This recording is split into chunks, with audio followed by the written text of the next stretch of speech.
reaksi apa yang dihadapi oleh desa dampingannya Bang Emri terkait dengan PMK yang semalam diluncurkan oleh Kementerian Keuangan? Ada tiga desa itu yang meningkat nih Mbak Tias. Jadi sepertinya mereka kayak senyum, tidak seperti yang di kawan-kawan gitu kan. Ini kan ada yang turun katanya kan. Dan malahan kalau kita lihat dari rincian itu sepertinya dana alokasi kinerja itu agak besar dari tahun kemarin gitu kan. Itu ada 200 sekian juta. Nah, jadi ada tiga desa yang dapat itu, sehingganya ini kan termasuk itu yang desa mandiri.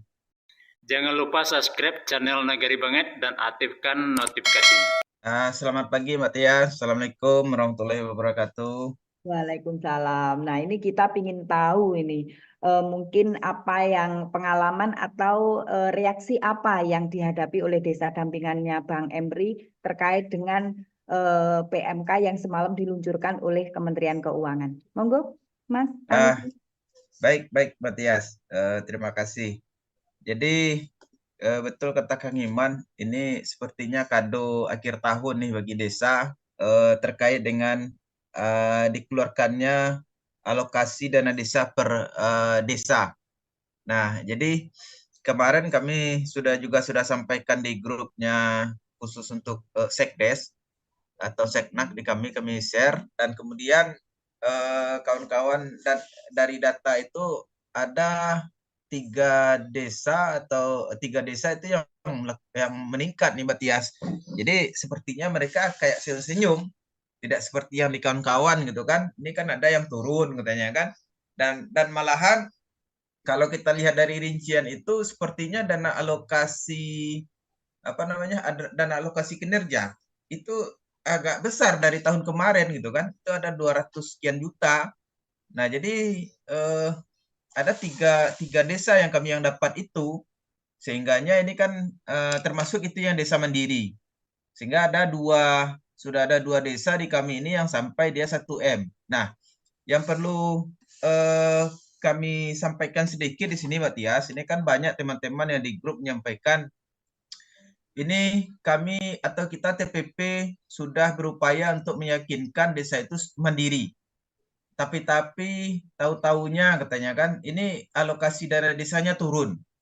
Nah, ini apa yang akan kita sampaikan ke desa di saat bertemu dengan Pak Kades, Pak PD atau Pak PLD. Ini kok dana desa kita makin turun. Sedangkan kita ini kan sudah desa mandiri. Nah, ini perlu kita cermati nih Pak Tias.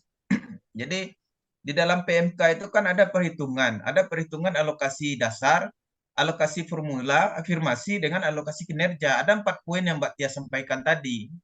Nah, kita TPP jangan hanya melihat pagu indikatif itu saja. Oh, ini dari desa kita itu berapa dapatnya di tahun 2024.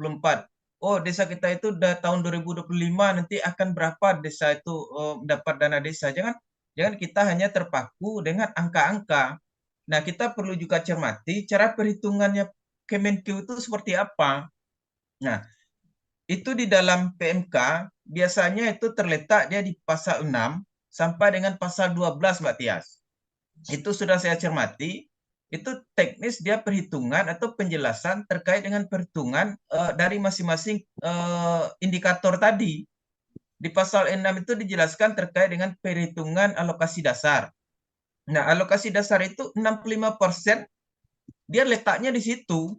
Jadi secara tidak langsung dari kemarin alokasi dasar itu sudah bisa kita tetapkan di desa kita itu dapatnya berapa. Nah, kenapa bisa kita menentukan desa itu sudah dapatnya berapa? Karena di alokasi dasar itu yang 65% dari dana desa untuk di desanya itu dia dihitung dari jumlah penduduk. Di pasal 6 itu. Di pasal 6 kemudian sampai dengan pasal 12 di PMK itu biasanya diletaknya di situ itu. Terkait dengan perhitungan alokasi dana desa. Nah, artinya kita TPP itu kita melihat, oh, alokasi dasar ini berdasarkan jumlah penduduk. Nah, jumlah penduduk yang kita input di EDM itu di tahun 2023 kemarin berapa jumlah individu? sudah kita sesuaikan belum? Nah, kalau seandainya itu belum kita sesuaikan dengan jumlah real atau cuman sekedar apa namanya?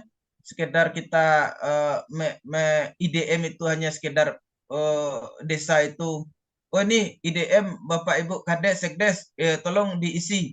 Nah, tidak kita dampingi atau kita tidak perlihat apa namanya? Tidak kita sampaikan apa maksud dan tujuan dari data IDM ini. Nah, sehingganya desa itu dia sekedar mengisi IDM dan itu dianggap itu tidak ada punya peran penting. Nah, ini menjadi kendala juga bagi desa sehingganya di dalam perhitungan alokasi dana desa, data IDM itu juga diperlukan. Salah satunya di situ kalau kita lihat di rekap di kecamatan, itu kan ada jumlah penduduk, kemudian di situ luas wilayah, kemudian di situ ada kakak miskin, kan menjadi indikator. Ada 4 poin di situ yang menjadi indikator di IDM yang diletakkan dia di dalam di dashboard di IDM itu. Artinya itu punya peran penting. Nah, jadi kita di TPP meyakinkan yang terkait dengan desa kita itu sudah mandiri, itu juga tidak menjamin bahwa dana desanya itu akan menambah.